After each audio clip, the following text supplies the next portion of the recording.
கூட்டத்தின் நடுவே தனித்துவான வாசமாயிருக்கிற உமது சுதந்திரமான மந்தையாகிய உம்முடைய ஜனத்தே உமது கோலினால் மே தொருளோம் உமது கோலினால் மே தொருளோம் உமது கோலினால் மே தருளோம் உமது கோலினால் மே தருளோம்.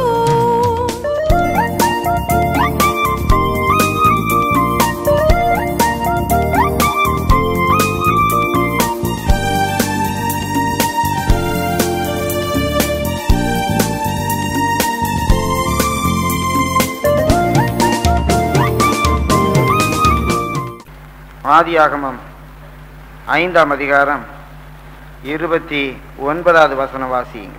கர்த்தர் சபித்த பூமியிலே நமக்கு உண்டான வேலையிலும் நம்முடைய கைகளின் பிரயாசத்திலும் இவன் நம்மை தேற்றுவான் என்று சொல்லி அவனுக்கு நோவா என்று பெயரிட்டான். ஜெபம் பண்ணுவோம்.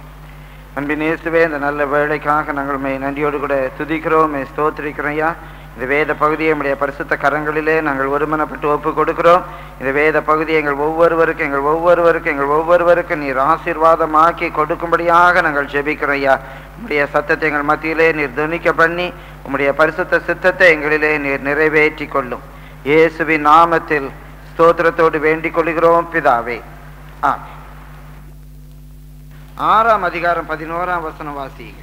பூமியானது தேவனுக்கு முன்பாக சீர்கெட்டுதான் இருந்தது, பூமி கொடுமையினால் நிறைந்திருந்தது. தேவன் பூமியை பார்த்தார், இதோ அது சீர்கெட்டுதான் இருந்தது, மாம்சமான யாவரும் பூமியின் மேல் தங்கள் வழியை கெடுத்து கொண்டிருந்தார்கள். பூமி தேவனுக்கு முன்பாக சீர்கெட்டதா இருந்தது. ஆங்கிலத்தில் நம்ம வாசிக்கிறோம், the earth was corrupt before God. பூமி தேவனுக்கு முன்பாக கரைபட்டு இருந்தது, கரப்ட் ஆகி இருந்தது. பூமி தேவனுக்கு முன்பாக கரப்ஷனாலே, லஞ்ச லாவண்யங்களினாலே, கொடுமை தீமையினாலே நிறைந்திருந்தது. பூமி தேவனுக்கு முன்பாக கரப்ஷனாலே நிறைந்திருந்தது. பூமி தேவனுக்கு முன்பாக கரைபட்டிருந்தது மாத்திரமல்ல, பூமி கொடுமையினாலே, வயலன்ஸாலே, கொடூரமான சம்பவங்களாலே, அராஜகங்களாலே நிறைந்திருந்தது. ஆங்கிலத்தில் வாசிக்கிறோம், the earth was filled with violence. The earth was filled with violence. 12ஆம் வசனத்தில் இப்படியாக வாசிக்கிறோம். 6ஆம் அதிகாரம் 12ஆம் வசனம் வாசியுங்கள். தேவன் பூமியை பார்த்தார், இதோ அது சீர்கெட்டுதான் இருந்தது, மாம்சமான யாவரும் பூமியின் மேல் தங்கள் வழியை கெடுத்து கொண்டிருந்தார்கள். தங்களுக்கு தேவன் நியமித்த வழியை கெடுத்து கொண்டிருந்தார்கள். மாம்சமான யாவரும் அவருடைய வழியை கெடுத்து கொண்டிருந்தார்கள். பிரியமானவர்களே, கர்த்தருடைய பரிசுத்த நாமத்துக்கு மகிமை உண்டாவதாக. பூமி சீர்கேடினாலே, கரப்ஷனாலே நிறைந்திருந்தது. அப்படிப்பட்ட நாட்களிலே தேவன் இந்த பூமியை அழிக்கும்படியாக தீர்மானித்தார். நான் வாசிக்கிறோம் 13ஆம் வசனத்தில் தேவன் இப்படியாக சொல்லுகிறார். கடைசியிலே 13ஆம் அதிகாரம் 13ஆம் வசனம் கடைசி வார்த்தை, நான் அவர்களை பூமியோடே கூட அழித்து போடுவேன். நான் அவர்களை பூமியோடு கூட அழித்து போடுவேன். நான் பூமியை அழித்து போடுவேன். தேவன் தீர்மானிக்கிறார். பூமி கரப்ஷனாலே, லஞ்ச லாவண்யங்களாலே, சீர்கேடாலே நிறைந்திருக்கிறது. ஊழலாலே பூமி நிறைந்திருக்கிறது. கரப்ஷன் ஆங்கிலத்தில் இருக்கிறது, கரப்ஷன், ஊழல். எல்லாவற்றிலேயும் ஊழல், மேலே இருந்து கீழே மட்டுமாக ஊழல். பிரியமானவர்களே, ஆங்கிலத்தில் ஒரு பழமொழி சொல்வார்கள், பாட் காலிங் த கெட்டில் பிளாக் என்று சொல்லி. யார் யாரை குற்றப்படுத்துவது என்று தெரியாதபடிக்கு எல்லாரும் ஊழலாலே நிறைந்திருக்கிறார்கள். ஒருவேளை யார் அதிகமான கள்ள ஓட்டு போட்டார்கள் என்பதில் வேண்டுமானால் போட்டா போட்டி இருக்கலாம். கள்ள ஓட்டு யாருமே போடாத நியாயஸ்தர்கள் என்று சொல்ல முடியவில்லை. ஊழலாலே பூமி நிறைந்திருக்கிறது. ஊழலாலே பூமி நிறைந்திருக்கிறது. கரப்ஷனாலே, லஞ்சத்தினாலே, சீர்கேட்டினாலே பூமி நிறைந்திருக்கிறது. அது மாத்திரமல்ல, இந்த பூமி கொடுமையினாலே, கொடூரத்தினாலே, அராஜகத்தாலே நிரம்பி இருக்கிறது. எங்கு பார்த்தாலும் அராஜகம். இந்த வசனம் ஆங்கிலத்தில் மிக அழகாக இருக்கிறது. The earth was filled with violence. The earth was filled with violence. எங்கே பார்த்தாலும் வயலன்ஸ் வயலன்ஸ். பிரியமானவர்களே, பலாத்காரத்தினாலே கொடூரத்தினாலே இந்த பூமி நிறைந்திருக்கிறது. அது மாத்திரமல்ல, மாம்சமான யாவரும் தங்கள் வழிகளை, தேவன் தங்களுக்கு நியமித்திருக்கிற வழியை இல்லாவிட்டால் தேவனுடைய வழியை கெடுத்து போட்டார்கள். தேவனுடைய வழியை கெடுத்து போட்டார்கள். They corrupted the ways of the Lord. They corrupted the ways of the Lord. கர்த்தருடைய வழி என்று சொல்லுகிறது எல்லா இடங்களிலேயும் கெடுக்கப்பட்டு விட்டது. ஆப்கானில் உள்ள மக்கள் குண்டு போடுகிறார்களே என்று பயந்து கொண்டிருக்கிறார்கள். அமெரிக்காவில் உள்ள மக்கள் விஷப்பொடி வருகிறதே, கடிதத்தில் ஆந்த்ராக்ஸ் பொடி வருகிறதோ என்று சொல்லி பயந்து கொண்டிருக்கிறார்கள். உலகம் முழுவதும் பயத்தின் ஆவி பிடித்திருக்கிறது. வேதத்திலே சொல்லப்பட்டபடி பூமியின் மேல் சம்பவிக்கும் இவைகளுக்கு அவர்கள் பயப்படுகிறதுனாலே அவருடைய ஆத்மா சோர்ந்து போய் கொண்டிருக்கிறது. எல்லாரும் பயந்து நடுங்கி கொண்டிருக்கிறார்கள். எங்கே பார்த்தாலும் அழிவு, எங்கே பார்த்தாலும் பயங்கர சம்பவங்கள், எங்கே பார்த்தாலும் அடி தடி கொள்ளை கற்பழிப்பு. பிரியமானவர்களே, கர்த்தருடைய பரிசுத்த நாமத்துக்கு மகிமை உண்டாவதாக. ஒரு பெரிய ஐஐடி ப்ரொஃபசர் பட்ட பகலிலே வெட்டி சாய்க்கப்படுகிறார்.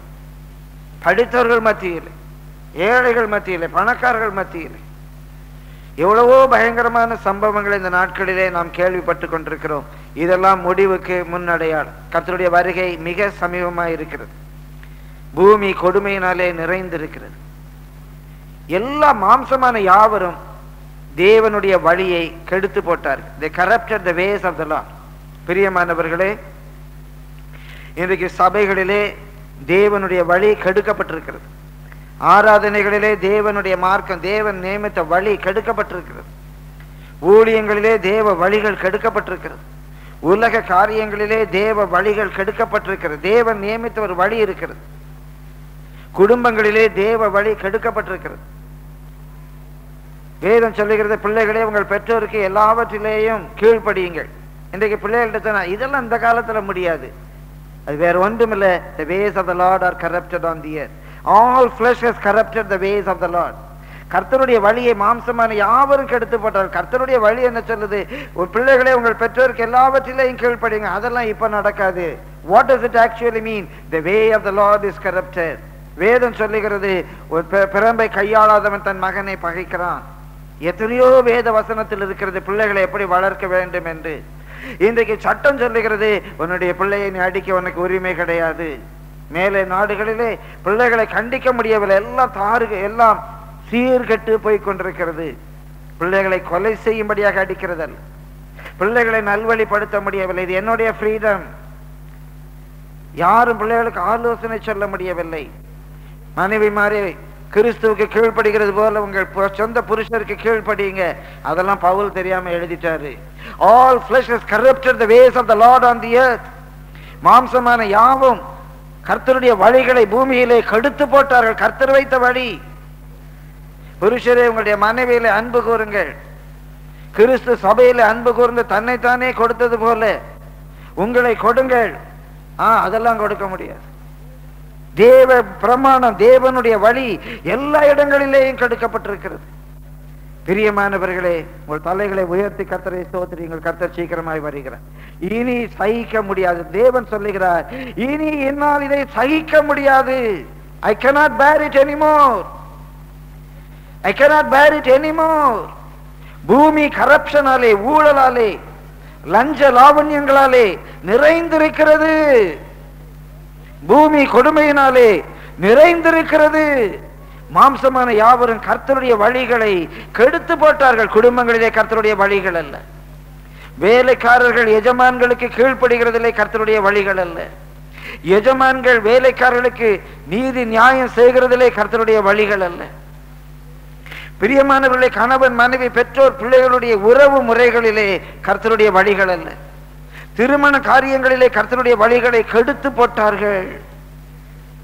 பிரியமானவர்களே, எல்லா இடங்களிலேயும் மாம்சமானவர்கள் கர்த்தருடைய வழியை கெடுத்து போட்டார்கள். ஊழியம், இன்னைக்கு விசுவாசத்திலே ஊழியம் செய்கிறோம், சத்தியத்தின்படி ஊழியம் செய்கிறோம், வேத வசனத்தின்படி ஊழியம் செய்கிறோம் என்ற காரியங்கள் எல்லாம் கெடுக்கப்பட்டு போய்விட்டன. இன்றைக்கு அநேக ஊழியங்கள் வேத பிரமாணத்தின்படி தேவ வழியில் உள்ள ஊழியங்கள் அல்ல. பூமியிலே மனுஷர் தேவனுடைய வழிகளை கெடுத்து போட்டார்கள். கர்த்தருடைய பரிசுத்த நாமத்துக்கு மகிமை உண்டாவதாக. தேவனுடைய வழிகள் கெடுக்கப்பட்டிருக்கிறது. இது ஒரே ஒரு அடையாளம், இயேசு சீக்கிரமாய் திரும்பி வருகிறார். இனி நான் பூமியை அழிப்பேன் என்று வருகிறார். பிரியமானவர்களே, கர்த்தருடைய பரிசுத்த நாமத்துக்கு மகிமை உண்டாவதாக. இப்படி பூமி சீர்கெட்டு போயிருக்கும் போது, இளைப்பாறுதலற்று போயிருக்கும் போது, லாமேக் என்ற தேவ மனிதன் மிகவும் வேதனைப்படுகிறான். ஐயோ, இந்த சபிக்கப்பட்ட பூமியிலே இளைப்பாறுதல் இல்லையே, இந்த சபிக்கப்பட்ட பூமியிலே ஒரு ஆறுதல் இல்லையே, இந்த சபிக்கப்பட்ட பூமியிலே ஒரு இளைப்பாறுதல் இல்லையே, ரெஸ்ட் இல்லையே என்று சொல்லி அவனுக்கு ஒரு ஆண்மகன் பிறந்தவுடனே லாமேக் ஒரு பெரிய விசுவாசி, ஒரு பெரிய தீர்க்கதரிசி, விசுவாசத்தோடு சொல்லுகிறான், இவனாலே, இந்த மகனாலே சபிக்கப்பட்ட பூமிக்கு இளைப்பாறுதல் வரும் என்று சொல்லி அவனுக்கு இளைப்பாறுதல் என்று பெயர் வைத்தான். நோவா என்று சொன்னால் இளைப்பாறுதல். எபிரேய மொழியிலே நோவா என்றால் இளைப்பாறுதல். என் மகனுக்கு நான் இளைப்பாறுதல் என்று பெயர் வைக்கிறேன். அவன் ஒரு பெரிய தீர்க்கதரிசி. லாமேக் ஒரு பெரிய தீர்க்கதரிசி, ஒரு பெரிய விசுவாசி, ஒரு தரிசனக்காரன். அவருடைய உள்ளத்தில் ஒரு பெரிய தரிசனம் இருந்தது. என்னுடைய மகனாலே, இந்த நோவாவாலே தேவன் இந்த சபிக்கப்பட்ட பூமிக்கு, சீர்கட்டு போயிருக்கிற பூமிக்கு, ஊழல் நிறைந்திருக்கிற பூமிக்கு, கரப்ஷன் நிறைந்திருக்கிற பூமிக்கு, வயலன்ஸ், கொடுமை, கொடூரம், பலாத்காரம், அராஜகம் நிறைந்திருக்கிற இந்த பூமிக்கு என் தேவன் ஒரு இளைப்பாறுதலை கட்டளையிடுவார். விசுவாசத்தோடு தன்னுடைய பிள்ளைக்கு பெயர் வைக்கிறான். இளைப்பாறுதல், இளைப்பாறுதல் என்று பெயர் வைக்கிறான். பிரியமானவர்களே, கர்த்தருடைய பரிசுத்த நாமத்துக்கு மகிமை உண்டாவதாக. அவனுக்குள்ளாக இந்த பூமி முழுவதும் இளைப்பாறுதலுக்குள்ளே வரவில்லை. ஆனால் அவனுக்குள்ளாக, அவன் தேவ தரிசனத்தின்படி கட்டின பேழைக்குள்ளாக கடந்து போன எல்லாருக்கும் உபத்திரவத்தின் மத்தியிலே, மகாபயங்கரமான உபத்திரவத்தின் மத்தியிலே தேவ கோபாக்கினை பூமியின் மேல் ஊற்றப்பட்டு எல்லாரையும் அழிக்கும் போது அவர்கள் மாத்திரம் காக்கப்பட்டார்கள். அவர்கள் மாத்திரம் தப்புவிக்கப்பட்டார்கள். பூமி தத்தெடுத்துக் கொண்டிருக்கும் போது அவர்களுக்கு தேவன் இளைப்பாறுதலை கட்டளையிட்டார். யாருக்கு? அந்த நோவாவுடைய பேழைக்குள்ளே பிரவேசித்தவர்களுக்கு. நோவாவுடைய பேழைக்குள்ளே பிரவேசித்தவர்களுக்கு. பிரியமானவர்களே, எரிகோ கோட்டையினுடைய சுவர்கள் தகர்ந்து விழுந்து, எரிகோ கோட்டையினுடைய யுத்த புருஷர்களும் எரிகோவில் உள்ள மனுஷரும் ராஜா குடும்பத்தார் அழிந்து கொண்டிருக்கும் போது அங்க ராகாப் என்ற ஒரு ஸ்திரீ விசுவாசத்தோடு தேவ பிள்ளைகளை ஏற்றுக்கொண்டவள். அவளுக்கு ஒரு வாக்குத்தத்தம் இருந்தது. உன் வீட்டுல ஒரு சிவப்பான கயரை கட்டி தொங்க விடு, அந்த வீட்டுக்குள்ள இருக்கிற ஒருவராகில் அழிய மாட்டார்கள். பிரியமானவர்களே, அந்த பிராமிஸ் ராகாபுடைய எல்லா சொந்தக்காரர்களுக்கு அல்ல. யார் அந்த சிவப்பு கயிறு தொங்குகிற வீட்டுக்குள்ள இருக்கிறார்களோ அவர்கள் அழிய மாட்டார்கள். யார் அந்த சிவப்பு கயிறு தொங்குகிற வீட்டுக்குள்ள இருக்கிறார்களோ அவர்கள் அழிய மாட்டார்கள். எகிப்திலே பயங்கரமான உபத்திரவம், தலைப்பிள்ளை சங்காரம் வந்தது. எல்லா முதல் பிறந்த ஆண் பிள்ளைகளும் கொல்லப்படுகிறார்கள். பிரியமானவர்களை, சங்கார தூதன் வீடு வீடாய் கடந்து போகிறான். எந்த வீட்டிலெல்லாம் ரத்தம் பூசப்பட்டிருக்கிறதோ அந்த வீட்டுக்குள்ளே இருக்கிறவர்கள் அழிய மாட்டார்கள். அவருடைய எல்லா சொந்தக்காரர்கள் என்று அல்ல, அந்த வீட்டுக்குள்ளே இருக்கிறவர்கள் அழிய மாட்டார்கள். கர்த்தருடைய பரிசுத்த நாமத்துக்கு மகிமை உண்டாவதாக. இன்றைக்கு நீ கிறிஸ்தவ குடும்பத்தில் இருக்கிறாயா என்றல்ல, உனக்கு கிறிஸ்தவ பேர் இருக்கிறதா என்றல்ல, எரிகோவில் இருந்த ராகாபுக்கு நீ சொந்தக்காரனா என்றல்ல, எரிகோவுடைய ராகாபுக்கு நீ சொந்தக்காரியா என்றல்ல. பிரியமானவர்களே, ஒருவேளை எகிப்திலே இருக்கிற ஒரு இஸ்ரவேலனா என்ற கேள்வி அல்ல. நீ சிவப்பு கயிறு தொங்குகிற வீட்டுக்குள்ளே இருக்கிறாயா? இயேசுவின் ரத்தம் பூசப்பட்ட அந்த வீட்டுக்குள்ளே நீ இருக்கிறாயா? பிரியமானவர்களே, நோவாவுக்கு நீ என்ன முறையில இனத்தான் என்றல்ல, அந்த பேழைக்குள்ளே நீ இருக்கிறாயா? நீ அந்த பேழைக்குள்ளே இருக்கிறாயா? பிரியமானவர்களை, கர்த்தருடைய பரிசுத்த நாமத்துக்கு மகிமை உண்டாவதாக. நான் கிறிஸ்துவுக்குள்ளே இருக்கிறேனா? அந்த பேழைக்குள்ளே இருக்கிறவர்கள் ரட்சிப்பை பெற்றுக் கொள்ளுகிறார்கள். அந்த பேழைக்குள்ளே இருக்கிறவர்கள் தேவ கோபாக்கினை இந்த உலகத்திலே ஊற்றப்படும் போது பிரியமானவர்களை அழிவை காணாதபடிக்கு மறுரூபமாகிறார்கள். நோவா இளைப்பாறுதலை கட்டளையிடுகிறது போல நோவாவிலும் பெரியவர் பரம நோவாவாகிய இயேசு கிறிஸ்து நமக்கு இளைப்பாறுதலை கட்டளையிடுகிறார். எப்படி நோவாவுக்குள்ளே, நோவா செய்த பேழைக்குள்ளே இருந்தவர்கள் தப்பினார்களோ அதே போல கிறிஸ்துவுக்குள் இருக்கிறவர்கள் வருகிற ரகசிய வருகையில எடுத்துக்கொள்ளப்பட்டு பூமியின் மேல் வரும் ஆபத்துக்களுக்கு அவர்கள் தப்பிக்கொள்வார்கள். இப்படிப்பட்ட ஒரு பெரிய ஆசீர்வாதத்தை கண்டடைந்த நோவாவை குறித்து இந்த காலையிலே நான் அதிகமாக தியானிக்க ஆரம்பித்தேன். முதலாவது என்னுடைய மனதிலே ஆவியானவர் காண்பித்த வார்த்தை 6ஆம் அதிகாரம் பிரியமானவர்களே 8ஆம் வசனம். நோவாவுக்கோ கர்த்தருடைய கண்களில் கிருபை கிடைத்தது. நோவா கிருபை பெற்றவன். நோவா கிருபை பெற்றவன். யார் ரகசிய வருகையிலே காணப்பட முடியும்? பூமியின் மேல் வரும் ஆபத்துக்களுக்கு யார் தப்பிக்கொள்ள முடியும்? கிருபை பெற்றவர்கள் தான் தப்பிக்கொள்ள முடியும். மரியாளை குறித்து வேதம் சொல்லுகிறது, கிருபை பெற்றவளே வாழ்க. மரியாள் கிருபை பெற்றவள். மரியாள் கிருபை பெற்றவள். பிரியமானவர்களை, கர்த்தருடைய பரிசுத்த நாமத்துக்கு மகிமை உண்டாவதாக. தேவன் அவளுக்கு அளவில்லாத கிருபையை கொடுத்திருந்தார். இயேசு கிறிஸ்துவை இந்த உலகத்துக்கு கொண்டு வருவதற்கு அவர்கள் கிருபை பெற்றவர்கள். கிருபை பெற்றவளே வாழ்க. பவுல் சொல்லுகிறார், நான் அல்ல, எனக்குள் இருக்கிற கிருபையே. நான் அல்ல, கிருபையே, தேவ கிருபையே. இன்றைக்கு நாம் நிலை நிற்பதும் நிர்மூலமாகாமல் இருப்பதும் கர்த்தருடைய கிருபை. பிரியமானவர்களே, கர்த்தருடைய வருகைக்கென்று ஆயத்தப்படுகிற நாம் கிருபை பெற்றவர்களாக இந்த உலகத்திலே இருக்க வேண்டும். கிருபை என்று சொன்னால் தேவன் விரும்புகிறபடி நாம் ஜீவிப்பதற்கு தேவன் நமக்கு தந்தருளுகிற பலத்துக்கு பேர் தான் கிருபை. நம்முடைய சுய பலத்தினாலே அது முடியவே முடியாது. நம்முடைய ஊழியமானாலும் பரிசுத்தமானாலும் ஜெய ஜீவியமானாலும் நம்முடைய சுய பலத்தினாலே முடியவே முடியாது. அந்த பேழையை செய்வது நோவாவுடைய பலத்தினாலே முடியவே முடியாது. பலத்தினாலும் அல்ல, பராக்கிரமத்தினாலும் அல்ல. தேவ கிருபை, தேவ கிருபை. தேவகுமாரனாகிய இயேசு கிறிஸ்துவை இந்த உலகத்துக்கு கொண்டு வருவதற்கு மரியாளுடைய பலத்தினாலே முடியவே முடியாது.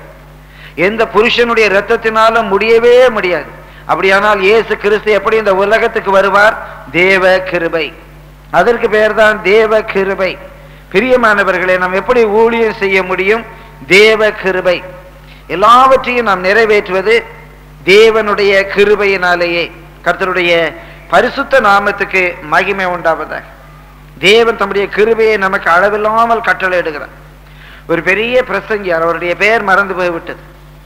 அவருடைய நாட்களிலே அவர் மூலமாக தேவன் பெரிய எழுப்புதலை பூமிக்கு கட்டளையிட்டார். ஆயிரமான ஜனங்கள் அவருடைய ஊழியத்திலே ரட்சிக்கப்பட்டார்கள். அப்போது ஒருவர் அவரிடத்திலே கேட்டார், ஐயா, இவ்வளவு பேர் உம்முடைய ஊழியத்தினாலே ரட்சிக்கப்படுகிறார்களே, உம்முடைய ஊழியத்தின் வெற்றிக்குரிய ரகசியம் என்ன? அவர் சிறிது யோசிக்காமல் சொன்னார், தேவன் வானத்திலிருந்து ஒன்றுக்குமே உதவாத மனுஷன் யார் என்று தேடினார். எந்த விதமான நன்மையும், எந்த விதமான தாளந்து, எந்த விதமான பிரயோஜனம் இல்லாத ஒரு மனுஷன் யார் என்று தேடினார். அப்படின்னு தேவன் என்னை கண்டுபிடித்து எனக்கு தம்முடைய கிருபையை கட்டளையிட்டார். நான் அல்ல, அவருடைய கிருபையே. அவர்களெல்லாம் கிருபை பெற்றவர்கள். முற்றுமாக நம்மை தாழ்த்தி நம்முடைய சுயத்தை வெறுக்க வெறுக்க வெறுக்க தேவ கிருபை நம்மிலே பெருகுகிறது. நாமும் பேழையை செய்யும்படியாக, ஊழியத்தை நிறைவேற்றும்படியாக, அநேகருக்கு ரட்சிப்பின் வாசலை ஆயத்தப்படுத்தும்படியாக கிருபை பெற்றவர்களாக இந்த உலகத்திலே வாழ முடியும். நோவா அப்படிப்பட்ட கிருபை பெற்ற மனுஷனாக இருந்தான். அது மாத்திரமல்ல, 9வது வசனத்திலே வாசிக்கிறோம், வாசியுங்க. நோவாவின் வம்ச வரலாறு. நோவா தன் காலத்தில் இருந்தவர்களுக்குள்ளே நீதிமானும் உத்தமனுமாய் இருந்தான். நோவா தேவனோடே சந்தரித்துக் கொண்டிருந்தான். நோவாவினுடைய வம்ச வரலாறு. வேதத்திலே நோவாவுடைய வம்ச வரலாறு என்று சொல்லி இருந்தால், நோவாவுக்கு இன்னார் பிறந்தான், இன்னாருக்கு இன்னார் பிறந்தான், இன்னாருக்கு இன்னார் பிறந்தான், அவனுடைய மகன் யார், பேரன் யார், கொள்ளு பேரன் யார் என்று சொல்ல வேண்டும். அதான் வம்ச வரலாறு. ஆனால் தேவன் நோவாவுடைய பிள்ளைகளுடைய பெயரை சொல்லாமல் அவர் சொல்லுகிறார், வாசியுங்கள். நோவா தன் காலத்தில் இருந்தவர்களுக்குள்ளே நீதிமானும் உத்தமனுமாய் இருந்தான். நோவா தன் காலத்தில் இருந்தவர்களுக்குள்ளே உத்தமனுமாய் இருந்தான். இதான் நோவாவுடைய வம்சம். நோவாவுடைய வம்சம் என்ற உடனே சேத், ஹாம், யாபேத் என்று நினைக்க கூடாது. நோவாவுடைய வம்சம் என்ற உடனே சேத், காம், யாபேத் என்று சொல்லக்கூடாது. நோவாவுடைய வம்சம் யார்? உத்தமமாய் நடக்கிறவர்கள். தன் காலத்தில் இருக்கிறவர்கள் மத்தியிலே உத்தமமாய் நடக்கிறவர்கள், நீதியாய் நடக்கிறவர்கள். அவர்கள் தான் நோவாவுடைய வம்சம். அவர்கள் தான் நோவாவுடைய சந்ததி. நோவாவுடைய சந்ததி யார்? நீதிமானாய் நடக்கிறவர்கள். நோவாவுடைய சந்ததி யார்? தன் காலத்தில் இருந்தவர்களுக்குள்ளே உத்தமமாய் நடக்கிறவர்கள். பிரியமானவர்களே, கர்த்தருடைய பரிசுத்த நாமத்துக்கு மகிமை உண்டாவதாக. இந்த நோவா கிருபை பெற்றவன் மாத்திரமல்ல, உத்தமமாய் நடக்கிறவன். ஒரு அல்லேலூயா சொல்லுவோமா? இன்னொரு அல்லேலூயா சொல்லுங்க, இன்னொரு அல்லேலூயா சொல்லுங்க. நோவா உத்தமமாய் நடக்கிறவன். பிரியமானவர்களே, இன்றைக்கு பூமியிலே அநேக உத்தமர்களை பார்க்க முடியவில்லை. உத்தமம் என்று சொன்னால் அப்ரைட். பாஸ்டர் சுந்தரையா சொல்லுவார்கள், செங்குத்தாக இருக்க வேண்டும். அப்ரைட் 90 degrees, 89 டிகிரி, 91 டிகிரி அல்ல, 90 டிகிரி நிற்க வேண்டும். கர்த்தர் நம்ம கொடுத்திருக்கிற வசனத்திலே, வெளிப்பாட்டிலே, சத்தியத்திலே 90 டிகிரி நிற்க வேண்டும். காம்ப்ரமைஸ் பண்ண முடியாது. இங்க கொஞ்சம் அங்க கொஞ்சம் என்று சரிய முடியாது. ஒருவேளை 2 டிகிரி சரிஞ்சு 88 டிகிரியில் நின்ன கீழே விழுந்துட மாட்டோம். ஏன்னா பேஸ் நல்லா பெருசா போட்டிருக்கணும். 92 டிகிரி சாஞ்சவொன்னு கீழே விழுந்துட மாட்டோம். பேஸ் ரொம்ப பெருசா போட்டிருக்கோம். இன்னும் சாயத்தானே விழ போறோம். சிலர் நினைக்கிறாங்க, நான் என்ன கீழே விழுந்தா போயிட்டேன், நான் கொஞ்சம் சாஞ்சி தானே நிக்கிறேன், பீசா நகர கோபுரம் மாதிரி எப்படியோ பிடிச்சுக்கிட்டு நிக்குது விழாம. அந்த கிருபை தாங்குகிறபடினாலே நீ உத்தமன் என்று நினைக்காதே, நீ காம்ப்ரமைஸ் பண்ணுகிறாய், நீ காம்ப்ரமைஸ் பண்ணுகிறாய். பிரியமானவர்களே, இன்றைக்கு பிரதர் சைமன் ஸ்டான்லி பேசும்போது சாலமோன் அவன் ஒரு காம்ப்ரமைஸ் பண்ணின ராஜா என்று சொன்னான். ஏன் காம்ப்ரமைஸ் பண்ணினான்? தேவாலயத்தையும் கட்டினான், பாகாலுக்கு பலிபீடத்தையும் கட்டினான். காம்ப்ரமைஸ் பண்ணிட்டான். பெரிய தேவாலயத்தை கட்டினான். தேவாலயத்தில் தேவனுடைய மகிமை வந்து இறங்கினது. ஆசாரியர் நிற்கக்கூடாத அளவுக்கு தேவ மகிமை வெளிப்பட்டது. அவ்வளோ பெரிய மகிமையான ஆலயத்தை செய்தான். ஆடுகளையும் மாடுகளையும் பலி செலுத்தினான். 2 கரங்களையும் விரித்து தேவனுக்கு நேராக ஜெபம் பண்ணினான். ஆண்டவரே, இந்த ஜெப வீட்டிலே வந்து ஜெபிக்களுடைய ஜெபத்தை எல்லாம் கேட்டறலும் என்று கதறினான். பிரியமானவர்களே, கர்த்தருடைய பரிசுத்த நாமத்துக்கு மகிமை உண்டாவதாக பாடகர் குழுக்களை ஏற்படுத்தினான். பெரிய பெரிய காரியங்களை எல்லாம் செய்தான். தேவ தரிசனம் பெற்றவன், தேவனோடு கூட பேசினவன். பிரியமானவர்களே, அப்படிப்பட்ட சாலமோன் பாகாலுக்கு பக்கத்திலேயே ஒரு பலிபீடத்தையும் கட்டி கொண்டார். இன்றைக்கு அநேக தேவ பிள்ளைகள் சாலமோனை போல தேவனுக்கென்று மகிமையான ஊழியத்தை செய்கிறார்கள். கரங்களை விரித்து ஜெபிக்கிறார்கள். தேவ மகிமை அவர்கள் ஜெபிக்கும் போது வந்து இறங்குகிறது. தீர்க்க தரிசனம் சொல்லுகிறார்கள். புகையை போல தேவ மகிமையுடைய ஊழியத்திலே வந்து நிரப்புகிறது. மகிமையான ஊழியம் செய்கிறார்கள். அதனாலே அவர்களை உத்தமர்கள் என்று நினையாதீங்கள். அதுக்கு பக்கத்திலேயே பாகாலுக்கும் உலகத்துக்கும் உலக பொருளுக்கும் ஒரு பலிபீடத்தை கட்டி வைத்து விடுகிறார்கள். பிரியமானவர்களே, சாலமோனுக்கு இறங்கின தேவன் அவர்களுக்கு இறங்குவாராக. இனி காலம் செல்லாது. இன்றைக்கு அநேகர் தங்களுடைய உத்தமத்திலே நிற்பதில்லை, காம்ப்ரமைஸ் பண்ணுகிறார். 89 டிகிரி பரவாயில்லை, 88 டிகிரி தானே பரவாயில்லை, 2 டிகிரி தானே குறை. யார் அவ்வளவு பெர்ஃபெக்டா இருக்க முடியும்? யாரு 100க்கு 100 உண்மையா இருக்க முடியும் என்று சொல்லி தங்களையே வஞ்சித்துக் கொள்ளுகிறார்கள். வேதம் சொல்லுகிறது, மோசம் போகாதிருங்கள், தேவன் தன்னை பரியாசம் பண்ண ஒட்டார். மோசம் போகாதிருங்கள், தேவன் தன்னை பரியாசம் பண்ண ஒட்டார்.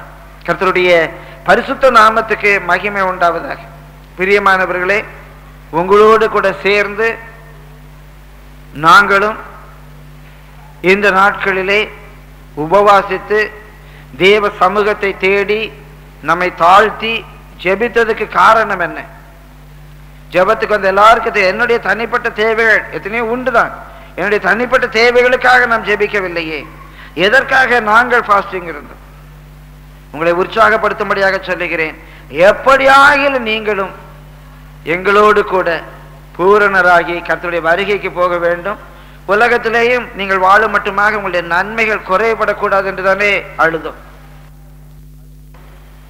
பிரியமானவர்களே, ஃபாஸ்டிங்கில் அநேக காரியங்களுக்காக ஜெபித்தோம். சில வேத வசனங்களை குறித்து தியானித்தோம். அப்போது கூட சிஸ்டர் என்னிடத்துல வந்து அன்பாய் சொன்னார்கள், ஐயோ நமக்கு இன்னும் நேரம் பத்தாது, சபைக்காக, விசுவாசிகளுக்காக, ஊழியத்துக்காக எவ்வளவோ ஜெபிக்கணுமே, இந்த வசன தியானத்தெல்லாம் நம்ம கொஞ்சம் குறைச்சிக்கிட்டா கூட பரவாயில்லையே. ஏன் அப்படிப்பட்ட ஒரு பெரிய ஜெப பாரம்? ஏன் அப்படிப்பட்ட ஒரு பெரிய ஜெப பாரம்? பிரியமானவர்களே, கர்த்தருடைய பரிசுத்த நாமத்துக்கு மகிமை உண்டாவதாக. இந்த ஊழியத்தில் உள்ள கட்டுகளை தவிர, ஊழிய பாரத்தை தவிர, கர்த்தர்களை தாழ்மையாய் நான் சொல்ல முடியும், எங்களுக்கு வேற பாரம் கிடையவே கிடையாது. கர்த்தர் நல்லவர், அவருடைய கிருபை என்றும் உள்ளது இரத்தத்துக்குள்ளே வைத்துக் கொள்வாராக. பிரியமானவர்களே, அதனால் தான் இந்த வைராக்கியத்தோடு நான் உங்களுக்கு சொல்லுகிறேன்.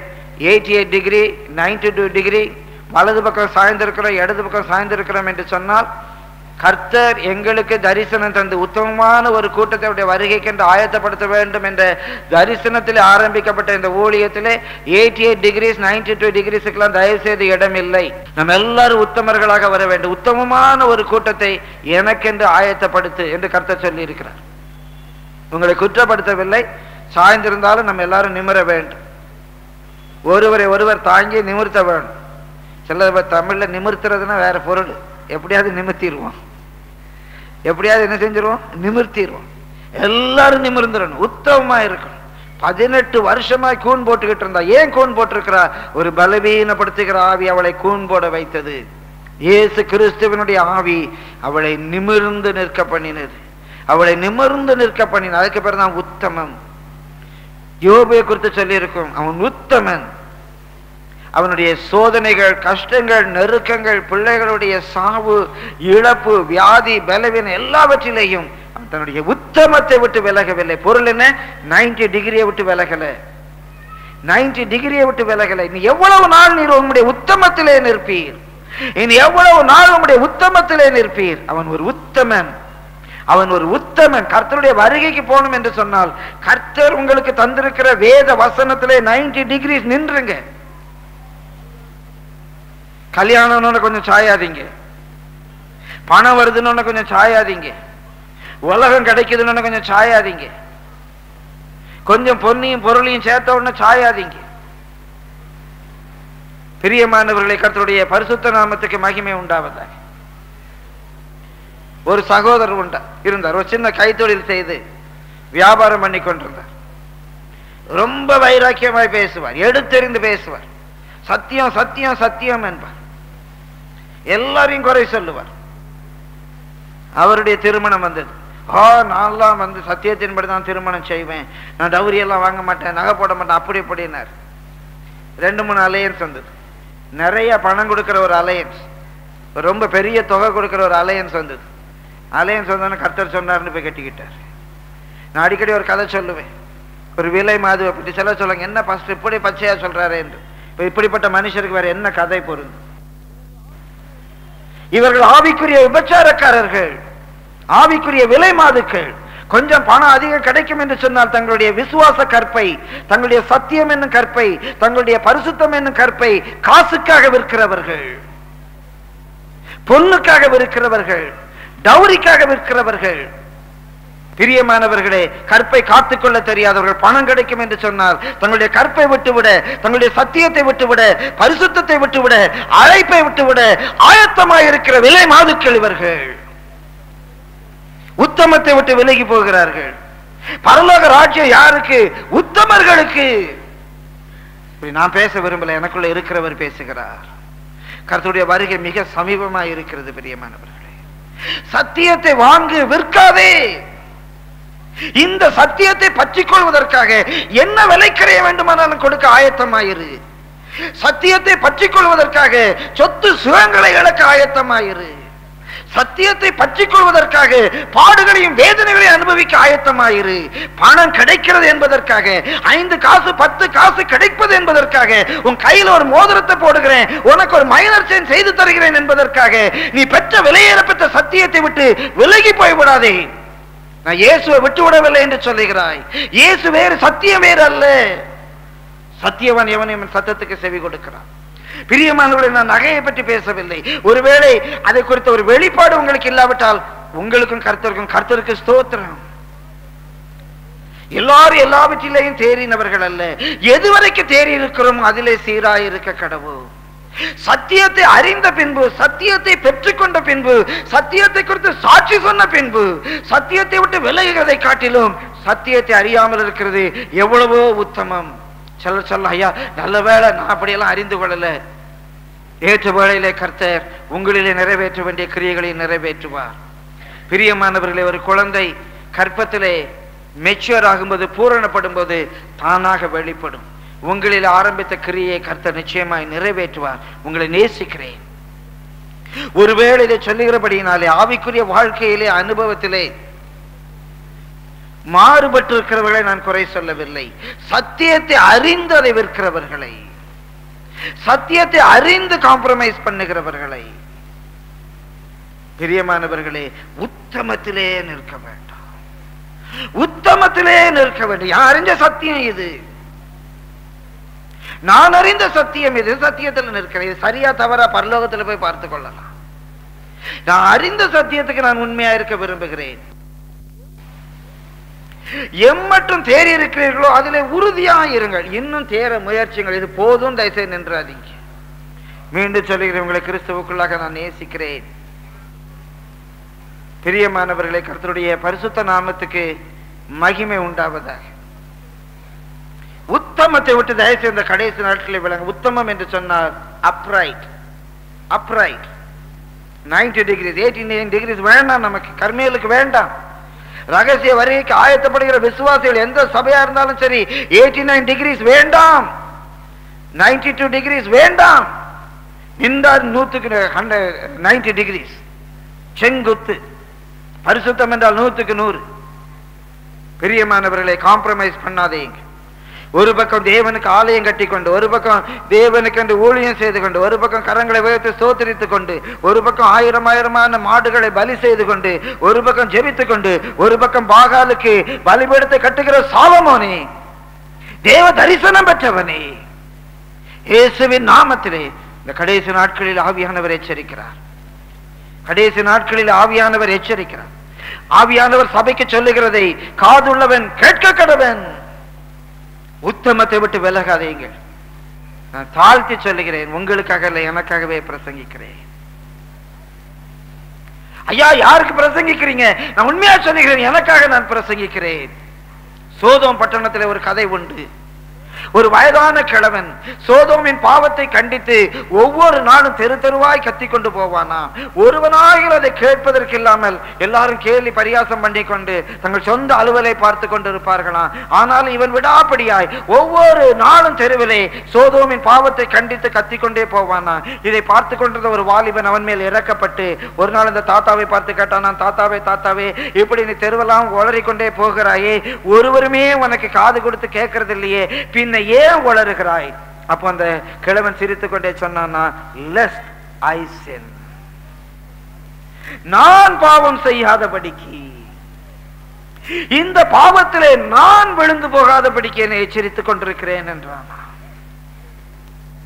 Lest I miss my mark, என்னுடைய இலக்கை நான் இழந்து போகாதபடிக்கு கத்துகிறேன், கதறுகிறேன்.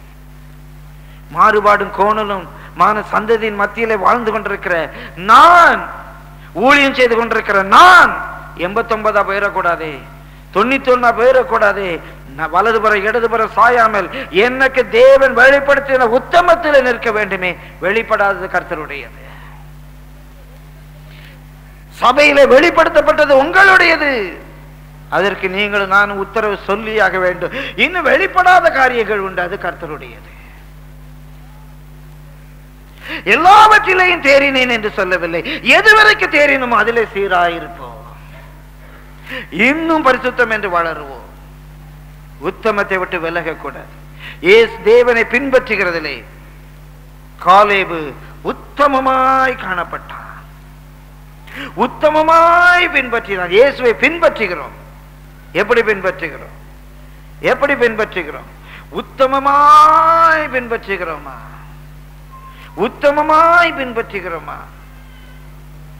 பிரியமானவர்கள், அநேக சீஷர்கள் அவரை பின்பற்றினார்கள். எப்படி பின்பற்றினார்கள்? தூரத்திலே பின்பற்றினார்கள். உத்தமத்தை விட்டு விலகாதீங்க,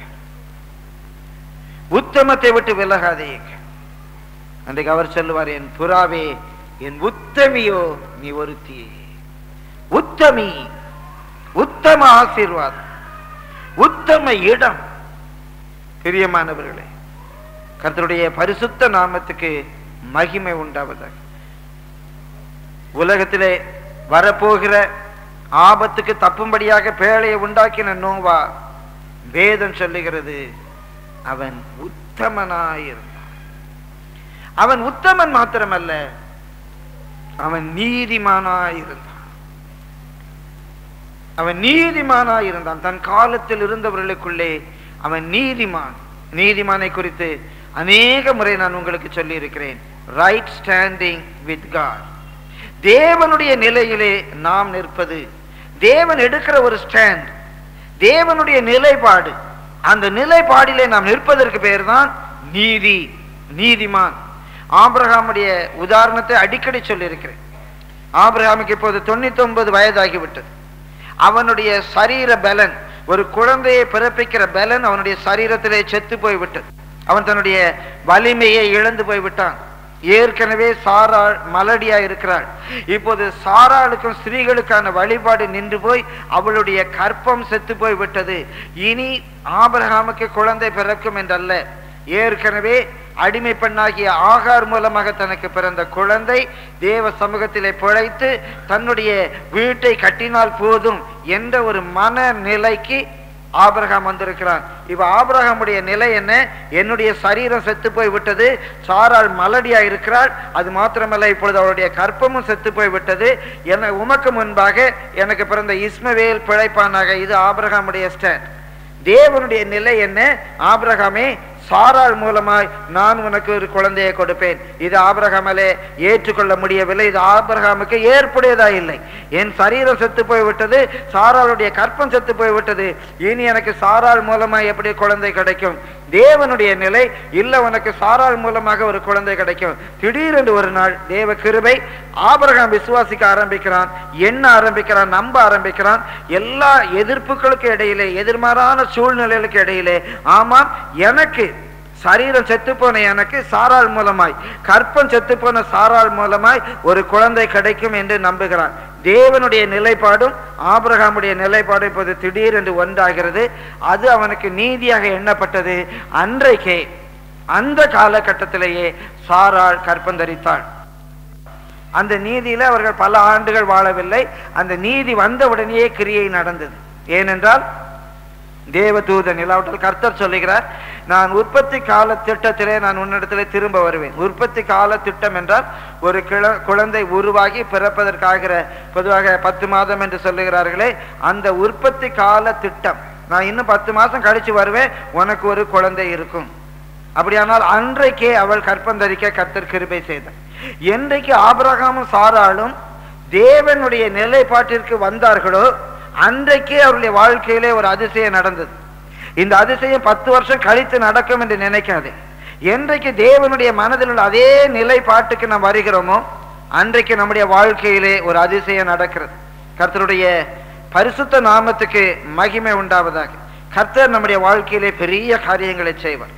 அதற்கு தான் வேத வசனத்திலே நீதி என்று பெயர். தேவன் எதை சரி என்று சொல்லுகிறாரோ அது சரி. தேவனை பாஸ்டராக என்று சொன்னா நான் எவாஞ்சலிஸ்ட் ஆவேன் அப்படின்னு சொல்லக்கூடாது.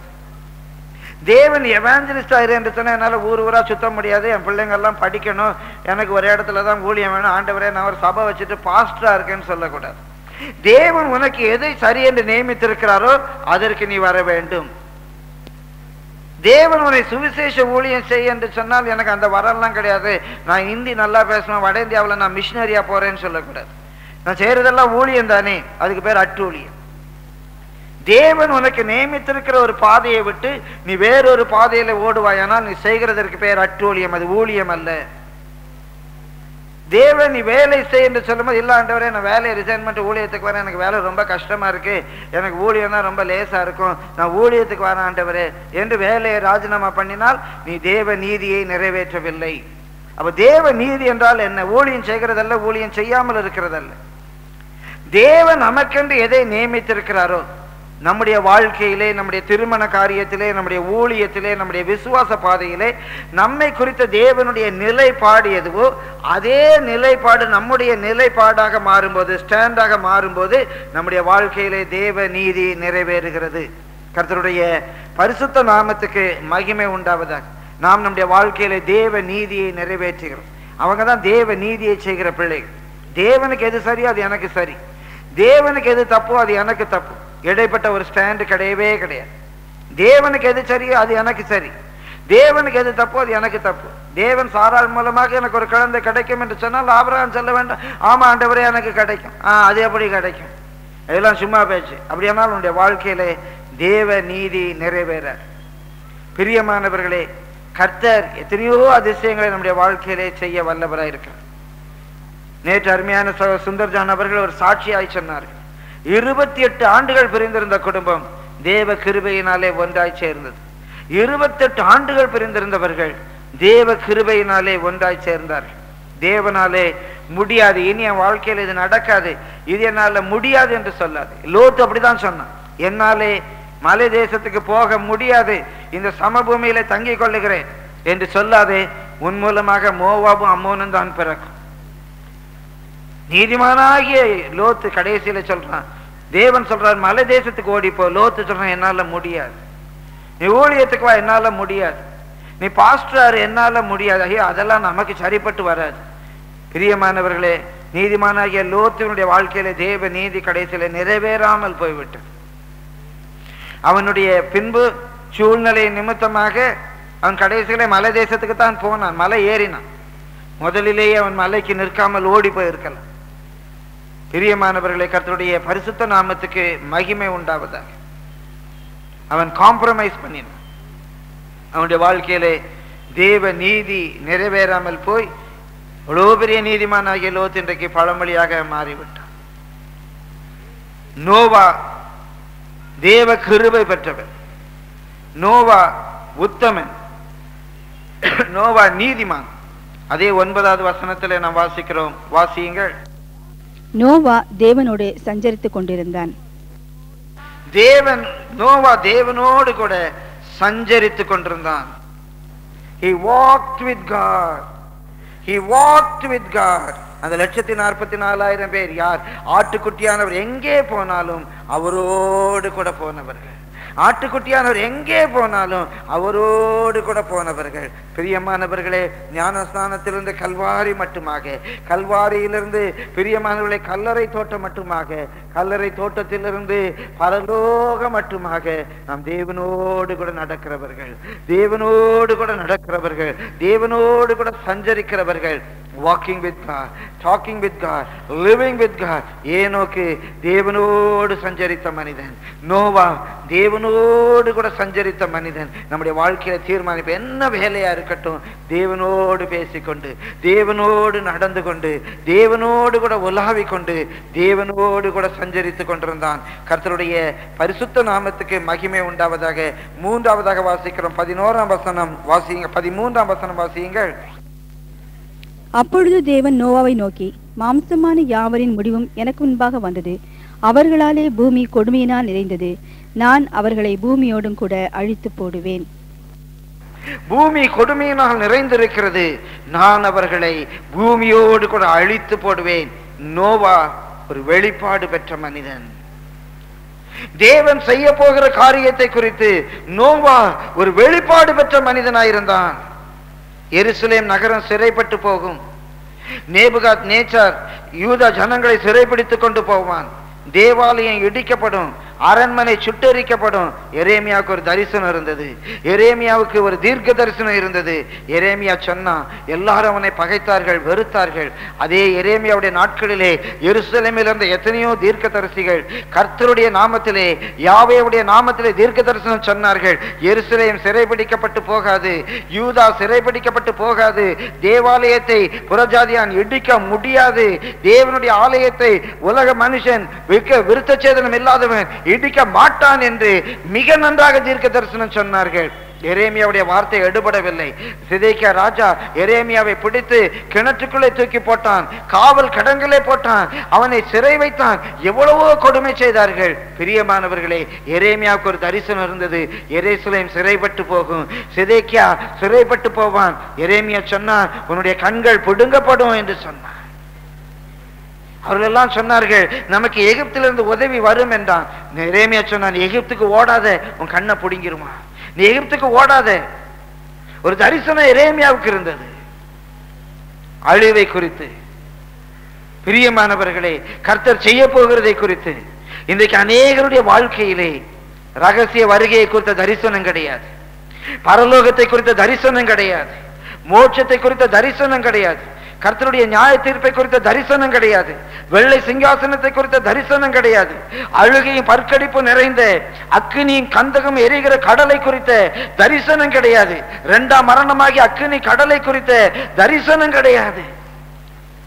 இரக்கமுள்ள கர்த்தர் அப்படி செய்வாரா? மனதுருக்கமுள்ள இயேசு அப்படி நம்மை நரகத்திலே தள்ளி விடுவாரா? நோவா தரிசனம் பெற்றான். இந்த பேழைக்குள்ளே பிரவேசிக்காத மாம்சமான யாவரையும் அந்த இரக்கமுள்ள கிருபை உள்ள தேவன் அழித்து போடுவார். அவனுக்கு தரிசனம் இருந்தது. அடிக்கடியாக ஒரு செய்தி சொல்லுவேன். எகிப்திலிருந்து கிட்டத்தட்ட 30 லட்சம் இஸ்ரவேலர்கள் புறப்பட்டு வந்தார்கள். புருஷர் மாத்திரம் 6 லட்சம். அதுல 2 பேர் மாத்திரம்தான் வாக்குத்தத்தம் பண்ணப்பட்ட கானான் தேசத்துக்குள்ளே பிரவேசித்தார்கள். வேதம் சொல்லுகிறது, இவைகள் நமக்கு திருஷ்டாந்தமாக எழுதப்பட்டிருக்கிறது. அவன் வெளிப்பாடு பெற்றவன். பிரியமானவர்களை, கர்த்தருடைய பரிசுத்த நாமத்துக்கு மகிமை உண்டாவதாக. 6வதாக வாசியுங்கள் எபிரேயர் 11ஆம் அதிகாரம் 7ஆம் வசனம்.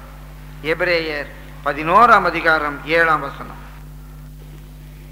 விசுவாசத்தினாலே நோவா தற்காலத்திலே காணாதவைகளை குறித்து தேவ எச்சரிப்பு பெற்று பயபக்தி உள்ளவனாகி தன் குடும்பத்தை ரட்சிப்பதற்கு பேழை உண்டு பண்ணினான். அதனாலே அவன் உலகம் ஆக்கினைக்குள்ளானதென்று தீர்த்து விசுவாசத்தினால் உண்டாகும் நீதிக்கு சுதந்திரவாளியானான். இவன் விசுவாசம் உள்ளவன். இந்த நோவா விசுவாசம் உள்ளவன். அவன் தேவ எச்சரிப்பை பெற்றான். மழை வரும் என்று சொன்னார். அவன் முற்காலத்தில் மழையை கண்டதே கிடையாது. மழை கருப்பா இருக்குமா சிவப்பா இருக்குமானே தெரியாது. மழையை இதுவரைக்கும் அவன் பார்த்ததே இல்லை. மகனே மழை வரும்னு சொன்னாரு. அது எப்படி வரும்? நடந்து வருமா, ஓடி வருமா, சாடி வருமா, பாடி வருமா, ஒண்ணுமே அவனுக்கு தெரியாது. மழை வரும். மழை எப்படி வரும்? மழை இதுவரைக்கும் அவன் பார்த்ததே கிடையாது. அவனும் பார்த்ததில்லை, அவங்க அப்பாவும் பார்த்ததில்லை, தாத்தாவும் பார்த்ததில்லை. இன்னும் பூமியிலே மழை பெய்யப்படவில்லை. முற்காலத்திலே அவன் அறியாதவைகளை குறித்து அவன் எச்சரிக்கை பெற்றான். மழை வரும். விசுவாசத்தோடு கீழ்ப்படிந்த தேவன் சொன்னபடியே பேழையை கட்டினான். தேவன் சொன்னபடியே பேழையை கட்டினான். பிரியமானவர்களை, கர்த்தருடைய பரிசுத்த நாமத்துக்கு மகிமை உண்டாவதா. ரகசிய வருகை நான் இதுவரைக்கும் பார்த்ததே இல்லை. உயிரோடு இருக்கிற ஆள் இமை பொழுதிலே, ஒரு கண்ணிமை பொழுதிலே தன்னுடைய சரீரத்தை விட்டு மறுரூபமாகி, அந்த சரீரத்தோடு அந்த சாவுக்கு ஏதுவான சரீரம் மறுரூபமாகி சாவாமையை தரித்து கொண்டதை நான் பார்த்ததே இல்லை. ஆனா நான் விசுவாசிக்கிறேன். அதற்காக பேழையை கட்டி கொண்டிருக்கிறேன். நான் முற்காலத்தில் பார்த்ததில்லை. நீங்க பார்த்திருக்கீங்களோ என்னமோ தெரியல. நான் ரகசிய வருகையை பார்த்ததே இல்லை. என் வேதத்தில் தேவன் சொல்லியிருக்கிறதை அறிந்து, எந்த வேளையிலானாலும் ரகசிய வருகை நடக்குமே என்று அறிந்து என் ஜீவியத்தை கட்டி கொண்டிருக்கிறேன். சபையை கட்டி கொண்டிருக்கிறேன். ஊழியத்தை கட்டி கொண்டிருக்கிறேன். பிரியமானவர்களை, மனுஷர்களை பிரியப்படுத்தி பேச வேண்டும் என்றால் என்னை தாழ்த்தி சொல்லுகிறேன். கர்த்தர் கொடுக்கிற உலக ஞானத்தில் என்னாலும் பேச முடியும். ஆனால் உங்களை பிரியப்படுத்தும் அல்ல, சியோனிலே நீங்களும் நான் அடையாளங்களும் அற்புதங்களுமாய் போய் நிற்க வேண்டுமே என்ற வாஞ்சியோடு கதறுகிறேன். பிரியமானவர்களை, கர்த்தருடைய பரிசுத்த நாமத்துக்கு மகிமை உண்டாவதாக. கடைசியாக வந்து சொல்லி ஜெபிக்கிறேன். அதே 11ஆம் அதிகாரம் 7ஆம் வசனம் வாசியுங்கள். விசுவாசத்தினாலே நோவா தற்காலத்திலே காணாதவைகளை குறித்து தேவ எச்சரிப்பு பெற்று பயபக்தி உள்ளவனாகி தன் குடும்பத்தை ரட்சிப்பதற்கு பேழை உண்டு பண்ணினான். அதனாலே அவன் உலகம் ஆக்கினைக்குள்ளானதென்று தீர்த்து விசுவாசத்தினால் உண்டாகும் நீதிக்கு சுதந்திரவாளியானான். பயபக்தி உள்ளவனாகி தேவன் சொன்னபடியே பேழையை உண்டாக்கினான். 6ஆம் அதிகாரம் 22ஆம் வசனம். நோவா அப்படியே செய்தான். தேவன் தனக்கு கட்டளையிட்டபடியெல்லாம் அவன் செய்து முடித்தான். 7ஆம் அதிகாரம் 5ஆம் வசனம். நோவா தனக்கு கர்த்தர் கட்டளையிட்டபடியெல்லாம் செய்தான். நோவா தேவன் தனக்கு கர்த்தர் கட்டளையிட்டபடி எல்லாம் செய்தான். அவன் பயபக்தி உள்ளவனாய். அதான் பயபக்தி. கர்த்தர் ஞானஸ்நானம் எடுனா எடுத்துரு. கர்த்தர் பரிசுத்தமா இருனா இரு. கர்த்தர் போனா போ. கர்த்தர் வான்னா வா. அன்றைக்கு நான் அருமையான தேவ ஊழியரை குறித்து ஒரு சகோதரோடு பேசி கொண்டிருந்தேன்.